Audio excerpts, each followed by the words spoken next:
I also want to talk about providers because providers are like super important. Um, and they're just incredibly useful, and they basically allow you to kind of add scope to your components. So instead of having to do like pass data through prop drilling, if you have like deeply nested components, then you can create a provider, which is essentially making like globally available variables to all of your uh, nested components inside of that provider component. So yeah, I would also go ahead and make a providers folder in the global directory, and this will essentially hold all of those provider components. And I can give an example of that again right here in this template project that I was working on. So if we go to providers, then I have two, for example, right here. One is just called app provider, and this is essentially what I use to have, like, if I want, inside of my app component, if I have some data that I want to make globally available to all components in my project, then I will put it inside of the app provider component. So if I go inside of my app.js folder here, you can see I wrap the entire thing inside of this app provider, and the data that I'm making globally available to all of these components is this stuff right here. So like the current page that the user is on, the current page URL, and the last page. So that's good for navigation kind of stuff to keep track of. So every component inside of my project, if I want to get the current page that I'm on, or get any of this data, then I can just go to that page component, and let me see if I can get a good example here. Okay, so I don't think I have it here, so I would say import use app context, since that's what I'm exporting from the app provider. So if I go to the app provider here in providers, this is what I'm going to be like importing, basically, is all of this stuff.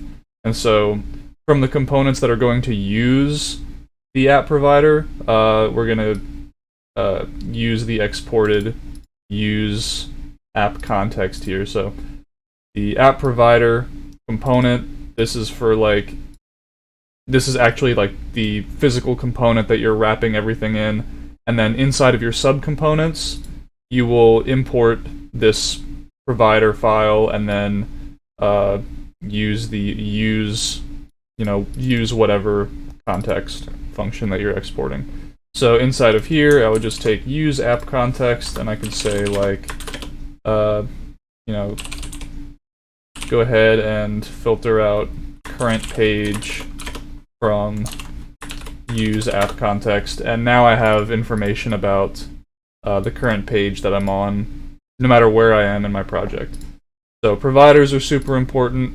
I would definitely recommend going ahead and just like making a global provider right off the bat for stuff like that. So I'm gonna actually do that right now. Where's the thing I was in? Here it is.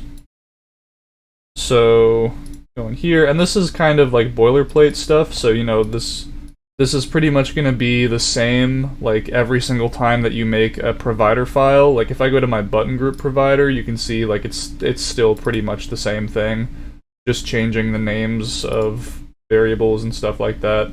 So the basic premise for creating a provider is you import the create context and use context from React. You create a new context instance at the top of the file, and then you just export a function that will just use that context and return it to wherever the function is being called from. And then the same thing basically with the app provider function up here. Obviously it's a function component, so it's just going to return the app context.provider component and wrap that around all the children that you pass to it. So yeah, I'm just going to go ahead and copy and paste this into our project. So I'll make a new file, and we'll just call it app provider. It could be called anything doesn't really matter. I think app provider is a good name. What is it not like here?